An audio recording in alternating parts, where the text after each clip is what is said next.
do país. Nós moramos na cidade que temos a maior concentração de pessoas por metro quadrado. A nossa concentração de pessoas por metro quadrado é maior do que São Paulo. Então fazer qualquer grande obra na cidade, levando isso em consideração e levando o projeto, não é simplesmente você botar o ônibus em cima de uma via. Ok? Quero agradecer a Sandra e a Manuel do Curralinho e vamos aí às próximas. Ernesto Carvalho, do Cabo Bahia. Secretário, bom dia, obrigado aí pela explicação. Um ponto a ser colocado em discussão aqui diz respeito à hierarquização das vias. Né? No PDDU ela não foi devidamente colocada, mas eu acho que é necessário quando a gente trata de um sistema que precisa operar dentro da regularidade. Quer dizer, a equipe técnica que faz a avaliação do plano de mobilidade tem que ter a real situação das vias e como elas funcionam dentro da cidade. Dentro dessa perspectiva, é que é preciso entender o seguinte: a cidade ela vai mudando as suas qualificações de via de maneira orgânica. Há 20 anos atrás, a movimentação de uma Vasco da Gama é bem diferente do que se coloca hoje. Então, algumas ruas nós temos com características de ruas coletoras, de vias coletoras e estão classificadas como ruas. Algumas avenidas estão tendo comportamentos de coletoras e vice-versa. Então, isso é um ponto que cabe uma atenção dentro do plano de mobilidade e tenho certeza de que elas têm sido calculadas dentro das suas expectativas. Obrigado. Vamos ao próximo, naquela linha dos três aí. Cristina Aragão. Doutora Cristina Aragão. Porque todos vou tentar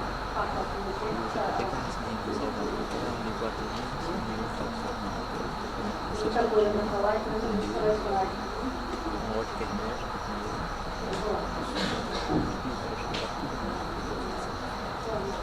Em primeiro lugar, eu queria colocar o seguinte: vendo todo o trâmite que está acontecendo aqui com esse plano de mobilidade, entender que houve um equívoco quando a gente pensou no plano de mobilidade separado do uso do solo. Eu acho que até a gente está tendo retrocesso. Eu sou um dos dinossauros aí do planejamento de transportes, participei do E1 de 75, Wilson também, Emílio, sei lá, todo mundo do Socorro. E comparando o que está acontecendo hoje com o que aconteceu naquela época de 75, acho que houve um retrocesso. Primeiro porque a gente tinha um escritório de gestão desse projeto, onde não era só a prefeitura, não era só o Estado. A gente tinha realmente uma equipe multidisciplinar. E no caso aqui a gente vê que foi o escritório e o pessoal da CEMOB, que são pessoas altamente capazes, e aí coordenadas por isso não resta a menor dúvida. Mas que a gente, por exemplo, não teve presença dentro desse escritório de gestão do governo federal, do governo estadual, da academia, que tinha que estar lá dentro do escritório discutindo isso, dos movimentos populares, das ONGs, das entidades metropolitanas. Como é que nós vamos pensar num plano de mobilidade sem discutir com as outras prefeituras da região metropolitana? Né? A gente até fala alguma coisa ali, mas eu acho que isso é um ponto fundamental. E assim, outros grupos, por exemplo, nada contra trabalhar com gente de fora, né? Mas, por exemplo, a gente tem, assim, eu vi o pessoal da bicicleta, tem um grupo de Nova Cidade que estuda bicicleta aqui há anos, e que devia estar fazendo parte desse projeto. Então, eu acho que isso aí foi um problema que a gente não foi atendido, né? A outra questão é o seguinte: eu vejo que o plano está muito dentro do princípio ainda de custo de capacidade. Aí voltando também à década de 70, eu acho que as coisas mudaram. As cidades agora são para as pessoas, então a gente tem que pensar em outra coisa e não simplesmente fazer uma geração de viagem dentro do computador e chegar à conclusão que a gente precisa de 1.200 quilômetros de sistema viário. 1.200 quilômetros de sistema viário é quase a metade daqui para São Paulo, de rodovia. Então, é mais asfalto da cidade, é mais cidade quente, é mais distribuição de Mata Atlântica, enfim. Eu acho que essa coisa precisa ser revista. Além de que, eu acho que 8 meses realmente é um plano, é um tempo inexequível para o projeto nacional clínico, né? Eu não vi, assim, dentro da proposta, mudanças de costumes. em relação à geração de viagens. Está acontecendo Uber, está acontecendo... Já esgotou? Vou pedir mais um minuto, tá bom? Só para complementar. Então, assim, a gente tem o Uber, tem o ensino à distância, enfim, são novas tecnologias, que são coisas que eu não vi sendo contempladas também, né? Mas, assim, eu acho que a gente, pelo menos a comunidade técnica, nas escutas, eu acho assim, também que funciona muito pouco, porque a gente tem muito pouco tempo para falar, você vê agora, né? A gente ficou até 11 horas ouvindo uma apresentação, mas a gente não tem tempo para discutir. Então, assim, a comunidade técnica em peso é contra, Via Viva em peso é contra Via Atlântica. E ela continua sendo falada como sendo uma coisa indiscutível. Está no plano e a gente tem que acatar isso como uma realidade. Como, na verdade, toda a comunidade técnica e ainda as comunidades são contra. Últimas considerações, por favor.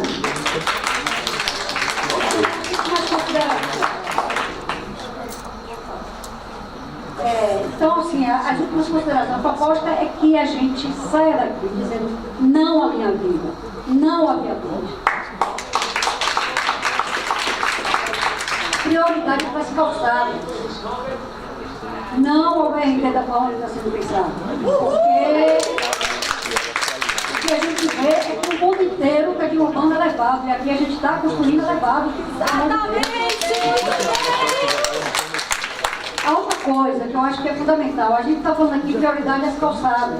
Acontece o seguinte, calçada aqui no Brasil, na Bahia, em Salvador, é responsabilidade do dono do lote. Então a gente gasta dinheiro, milhões, para fazer espaço para carro e as calçadas continuam sendo responsabilidade de quem é dono da casa. Então a gente vai continuar sem poder andar em Salvador. Isso é lei, doutora. A senhora foi superintendente da Transalvador. Eu sei que é lei. Essa lei poderia ter mudado lá quando a senhora foi superintendente. Não poderia ter mudado. Isso é uma lei. Isso é lei, a gente tem que cumprir a lei. Não tem que cumprir a lei. A gente tem que discutir a lei. Faz uma nova lei. Bom, e por último, assim, eu acho que no caso do plano, assim, né, dentro das coisas que a gente falou, ele não apresenta alternativas, ele tem uma alternativa do nada a fazer e tudo fazer. Então eu acho que isso não é uma coisa que a gente tenha. Ok. Então, tinha umas coisas a falar, mas infelizmente o tempo não dá. Obrigada. Vamos ao próximo. Marluza Pereira. Boa tarde a todos. Eu vou pegar essa fala do tudo, o que nada fazer e o plano.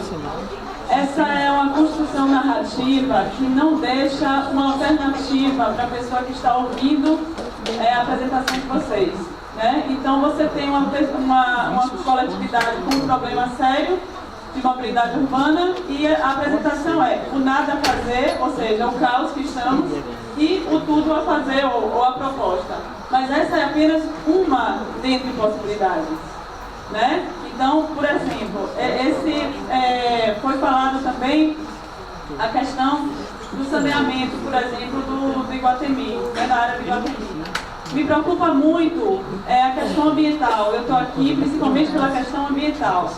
Né? E quando o senhor falou do saneamento da área do Iguatemi, eu me pergunto que paradigma é esse, que concepção é essa de meio ambiente que está tendo na cidade, no governo, na prefeitura, quando a gente olha o que está acontecendo, o assassinato do Rio Jaguaribe. Né? A gente está ali tratando uma questão, eu estou falando que é saneamento e drenagem, é uma questão de inundação que nós temos na cidade, em que a tecnologia, exatamente, a técnica... Que é uma obra do governo do Estado. Governo do Estado, com o Ministério das Cidades, com o município também com licenciamento.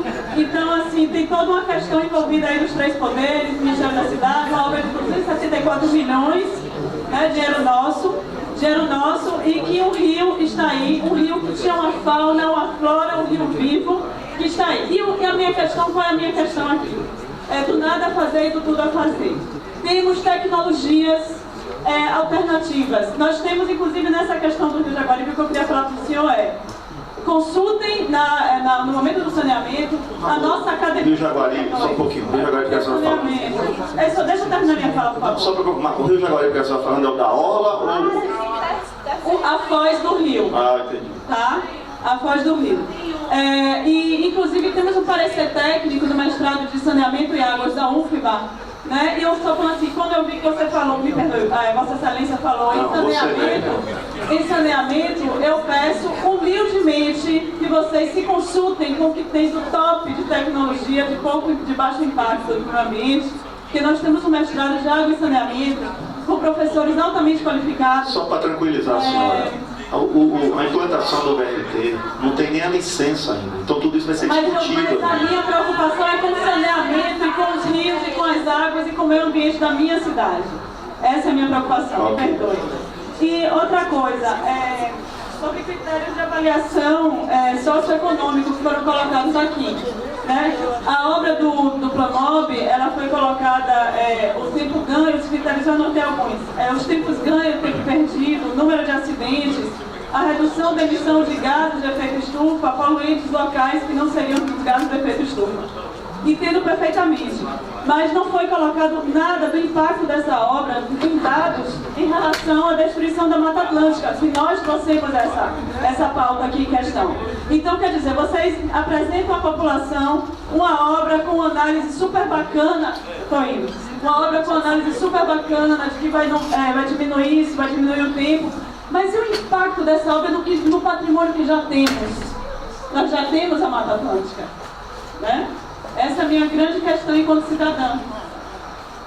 Como é que está sendo cuidado? E, por favor, na hora do saneamento, busquem tecnologias de cidades sensíveis a águas, que nós já temos em Brasília, a UNB, a professora Lisa Andrade trabalha com isso. Nosso mestrado aqui trabalha com isso. Vamos realmente cuidar como o meio ambiente merece. Ok. O terceiro para aplicar? O terceiro. Vamos lá. A doutora Cristina Aragon levantou aqui com relação à interação. Nós tivemos mesa com a CCR, tivemos mesa com o governo do Estado, tivemos as nossas reuniões, primeiro com todos os representantes de identidade de classe, depois tivemos os workshops, onde inclusive a senhora foi ouvida também, foi colocado. Então, a interação nós procuramos. 8 meses é o tempo de estudo, não o tempo do plano. 8 meses foi o período que nós levamos para fazer os estudos para chegar a esse resultado. Antes dos 8 meses, teve todo um processo que vem se desenvolvendo na própria CEMOB, de debate, de levantamento, que se juntou aos 8 meses, que foi a empresa que veio o processo licitatório e que encontrou o estudo. Com relação à questão ambiental levantada, o BRT especificamente, ele está na fase ainda de implementação de licenças, então as licenças nem saíram ainda. Então, quando se falou em saneamento, nós falamos, eu sou advogado, eu não sou engenheiro, peço desculpa se entreguei a palavra errada, não tem problema nenhum em pedir desculpa. Então eu não entendo, eu sou advogado, eu não sou engenheiro. Então, o que é que eu quis dizer do saneamento? Eu quis dizer que aquela área da cidade, que é a área do Iguatemi até o parque da cidade, tem hoje os maiores alagamentos do município. E a obra do BRT vem para tratar, eu não sei se é saneamento o termo, vem para tratar a macrodrenagem, pronto, o advogado, o engenheiro aqui já me disse, a macrodrenagem daquela área. Não dá hoje para botar o BRT do jeito que ali está, porque se você bota o BRT do jeito que ali está, o BRT também vai ser dragado pela água, como são os carros em tempo de chuva. Como a proposta do BRT é ser um equipamento rápido, ou seja, a estimativa é que você saia do Iguatemi até a Lapa em 16 minutos dentro do ônibus do BRT, e a estimativa é que você saia da Lapa até o Iguatemi ser uma única sinaleira. Você não vai ter sinaleira nesse percurso, ou seja, você vai sair da Lapa, vai chegar no Iguatemi ser uma única sinaleira, vai virar uma grande via expressa, que vai se somar com a via expressa que já vai ser a avenida paralela com a conclusão do metrô. Então, nós podemos dizer que você vai sair da estação da Lapa até o aeroporto ser uma única sinaleira. Esse é o projeto todo do BRT. Vamos à próxima? Rodrigo Almeida. Rodrigo Almeida. Rodrigo. Bom dia, Rodrigo Almeida, analista técnico, Ministério Público do Estado da Bahia. 3 perguntas. transporte ativo.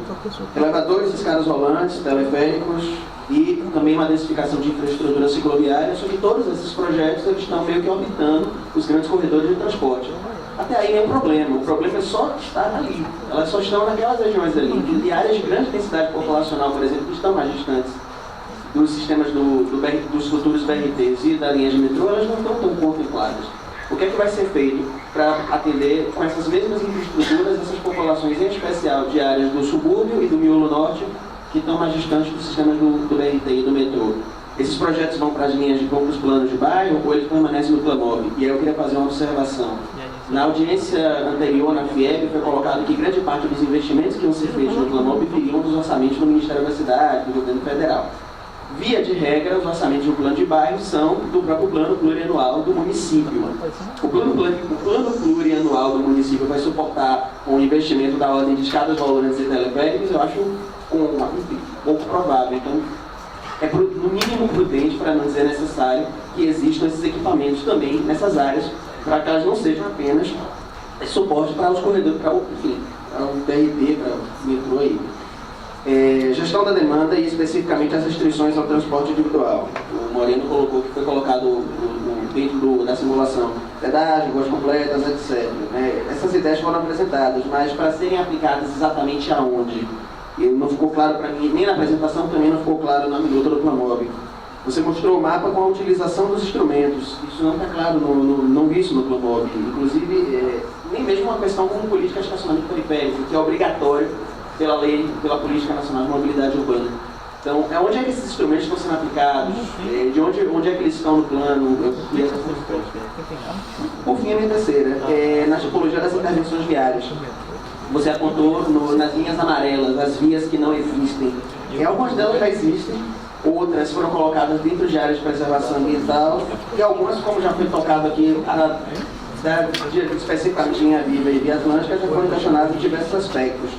Especificamente, a partir de 2032, a Via Atlântica, a Linha Viva e a Ponte Salvador e Itaparica.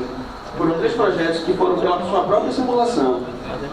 Expressamente aumentadores de tráfego, aumentadores de velocidade de circulação e, embora tenha se colocado o transporte público para a Linha Viva, no carregamento que foi previsto para ela, é um carregamento muito pequeno para a Linha Viva. Para carregamento do transporte público na Via Atlântica nem sequer aparece. Os pontos de carregamento no nada a fazer e no investimento máximo são os mesmos, com ou sem essas vias. E até uma curiosidade minha como técnico também, a Linha Viva e a Via Atlântica, elas são anteriores ao PDDU, elas são anteriores à LU, na minha memória elas vêm pelo menos desde o capital mundial de João Henrique. Eu gostaria de perguntar até para o representante da TTC especificamente, com todos os pontos pesando contra e com o ganho que se tem em relação a elas tão mínimo, por que insistir nessas vias nos projetos? O que é que se tem a ganhar com elas? Eu vou responder a parte do orçamento, vou deixar Luiz Fernando e Moreno para responder. O orçamento, até respondo a pergunta ali, desculpe o seu nome, perguntou sobre o orçamento. A Prefeitura gasta em torno de 200 milhões de recursos próprios hoje nas suas obras. Então, se você fizer uma conta desse orçamento aí, vai dar 100 milhões anos até 2049. Então, não é nada extraordinário, é muito factível. Até com os recursos próprios do município, dentro desse planejamento, até 2049 daria para fazer todas essas obras. É só questão de prioridade, a gente não sabe quem vai estar vivo, quem não vai, mas a nossa obrigação é deixar o planejamento pronto. Se vai ser executado ou não, aí é uma outra discussão. Então, é uma coisa factível. Além disso, nós temos também, evidente, os recursos federais, mas nós não estamos contando com os recursos federais para nos ajudar no final do plano de mobilidade. Eu vou passar para o Luiz Fernando responder a sua primeira pergunta e Moreno responde a segunda pergunta. Bom, é bem importante saber que cada um desses projetos que são apresentados agora em nível de plano estratégico será necessariamente objeto de um projeto funcional e de um projeto ambiental. Esses projetos têm que ser provados que eles são viáveis socioeconomicamente, financeiramente e ambientalmente. Então, nenhum desses projetos estão passíveis de criar impacto ambiental indesejados que não seja suficientemente avaliado e compensado. Com relação à questão de financiamento, fontes de recursos, O plano tem um instrumento de avaliação socioeconômica que mostra aos bancos, ou aos ministérios da cidade, ou à prefeitura, a viabilidade socioeconômica enquanto investimento público. Não especifica fonte de recurso. Se a prefeitura tem recurso para pagar, ótimo, mas com esse resultado ela tem capacidade e ela tem potencial de solicitar, ela tem instrumental para solicitar, seja no Ministério da Cidade, seja no Banco Mundial, seja no BID, seja lá onde for, ela tem capacidade de mostrar a eficácia socioambiental do empreendimento. Caiu para uma ABM no chão.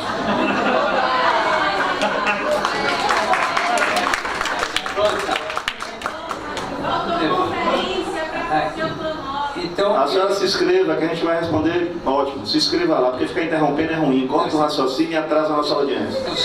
Só para concluir, não tem especificação de fonte de financiamento, porque a partir daí tem que ser analisada a capacidade de endividamento da prefeitura e de todas as esferas do poder que vão estar envolvidas com isso.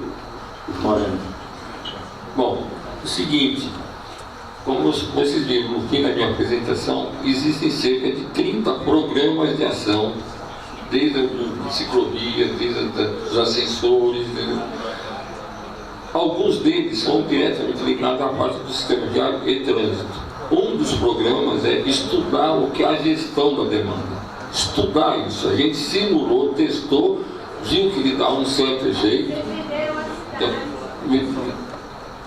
Tem que estudar aonde e em que local. Tem que fazer um programa de gestão da demanda. É uma das recomendações que a gente fez, como fez uma série de outras. Esse é um deles.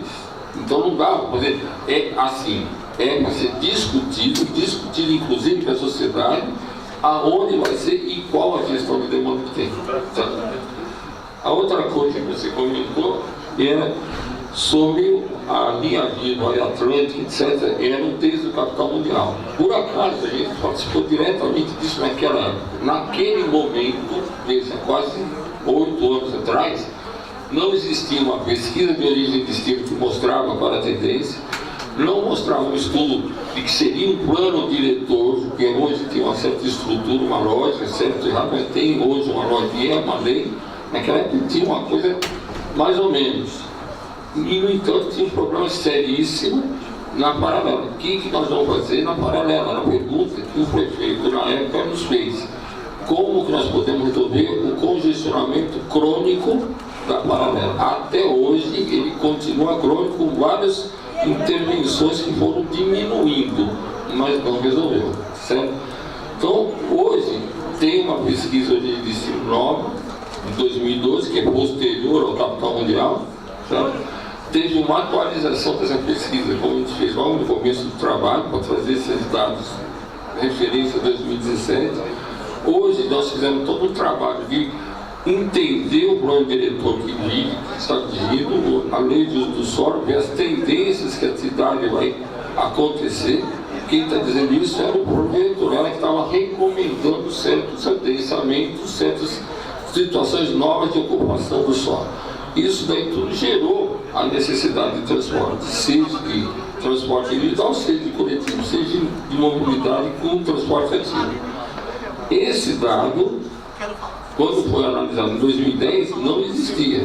Hoje ele passou a existir, foi considerado e mostrou o resultado. É esse que está mostrando. Então, mostrou, existe carência, continua existindo para paralela.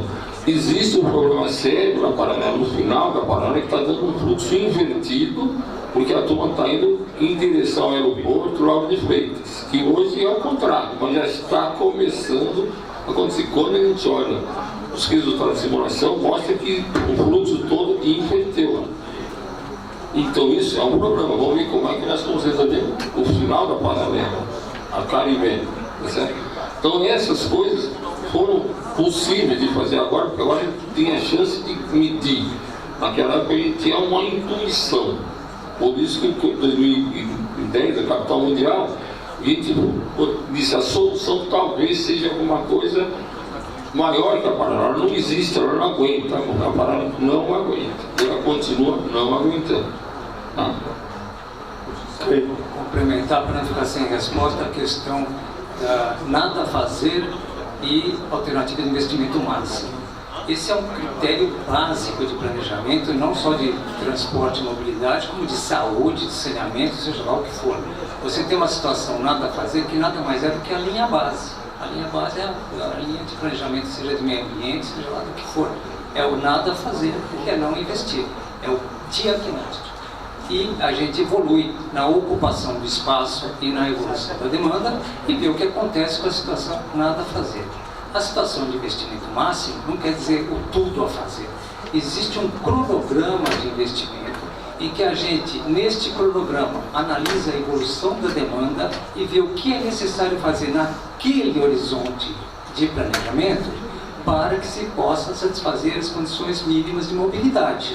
Então, vai até 2049, é um plano de 32 anos, parece que é tudo a fazer, mas nós estamos fazendo um cronograma de investimento, como eu falei, de 18 a 25, de 25 a 32, de 32 a 49. É um grande plano de vários investimentos cumulativos e não o tudo a fazer. Não é isso que está se propondo aqui. E o nada a fazer é a linha base. Vamos mais uma rodada de 3 perguntas. Indomário Proença. Não tá? Vamos ao próximo. Carlos Alberto Quirino. Bom dia a todos.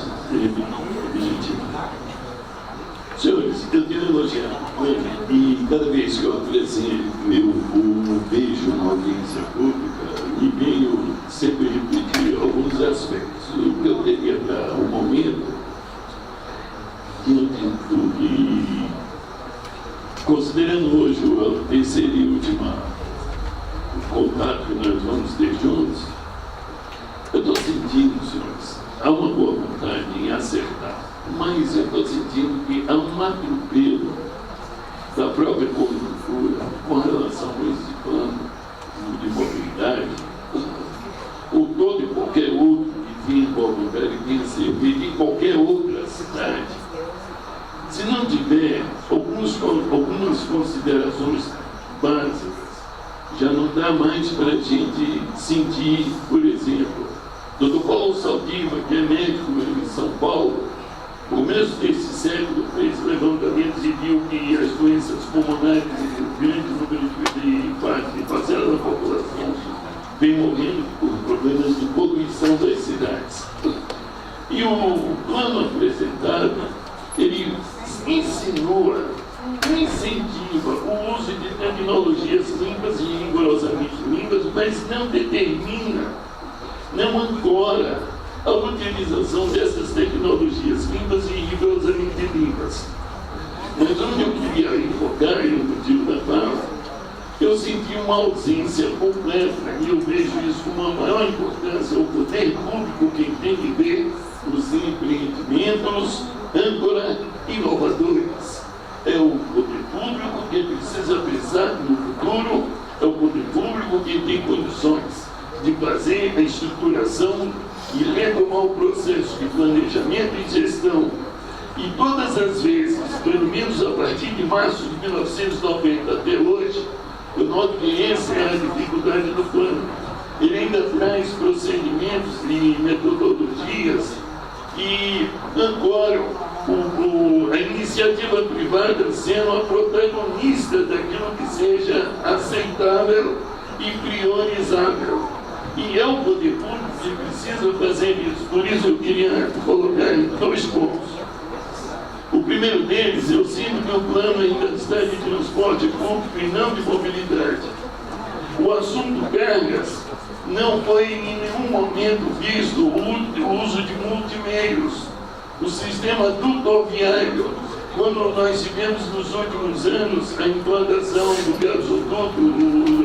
gasoduto aqui dentro urbano, dificuldades, e essa infraestrutura muito bem assentada e pensada, mas ela está ameaçada porque onde está o sistema rodoviário com o transporte, com a circulação dos bens que hoje são os serviços concessionados. 3 minutos. Isso, concluindo. Onde está? De que forma vai se dar? Então, repare, o Centro Histórico de Salvador precisava dessas linhas diametrais, com BLTs, bondes modernos. Estudamos na SMA, tínhamos durante todo o tempo e até inclusive na SES, solicitando contato com nossos colegas na CEMOB. Isso não foi possível, a gente compreende, mas 14 linhas, em nenhum momento foi mencionado um só dado sobre qualquer proposta que tinha linha de BRT, essencialmente de BRT. Não o uso do BRT, como foi mencionado, saindo de São Luís para o comércio, como forma de assassinar a figura dos trens naquele trecho de Paris em adiante. Os trocos, e outra é a seguinte: BRT, eu sinto que está diminuto, está desvinculado a infraestrutura de uma linha circular de BRT. Pela forma peninsular que Salvador tem, é exigível que nós tenhamos linhas circulares de BRTs, de BRS, mas nós precisamos vincular a Franco Peixoto da Baixo da Gama, a Baixo da Gama com a Ola. Eu não senti o plano contemplando isso, senhores. Como os senhores veem, para concluir, como é que nós estamos com a população de 3 milhões e não mencionamos um plano de emergência e de contingenciamento? Em 1980 e poucos, nós tínhamos planos de contingenciamento e de emergência e conseguimos, inclusive participou Darival Maltapaim, Edvandro Velani e outros colegas, José Eduardo Maia de Mendonça, Francisco Ulisses, inclusive acho que também participou quando voltou da iniciativa privada, e o José Nilson Silvério Santana, que participaram. E hoje eu estou sentindo que não aconteceu nada. Senhores, nós temos algo no futuro que precisamos reciclar. A gente sabe que 8 meses é um atropelo, está muito bom para 8 meses, mas essas considerações precisam ir lá para a Câmara. Senão, a Câmara não vai se sensibilizar e vai ocorrer uma repetição do que ocorreu no plano diretor. Todo mundo aplaude na Câmara, mas fica insustentável para qualquer executivo. Obrigado. Vamos ao próximo.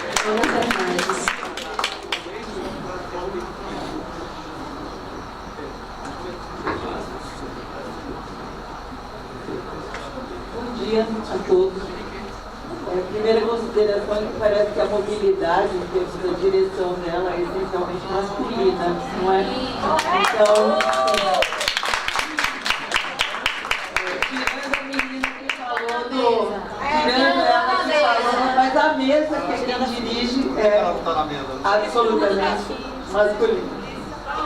Mas a quantidade de viagens que as usuárias na sua preponderância são mais. Eu queria primeiro dizer que acho extremamente importante que a Prefeitura esteja desenvolvendo um plano de mobilidade para Salvador, acho que isso é fundamental para a cidade. Então, eu gostaria de levantar várias questões. Começando do que eu aprendi hoje, me parece que o plano Salvador 500 virou apenas um diagnóstico e, a partir dele, o plano de mobilidade deriva. Quer dizer, o plano Salvador 500 era um plano que pretendia pensar o desenvolvimento. Troca o microfone.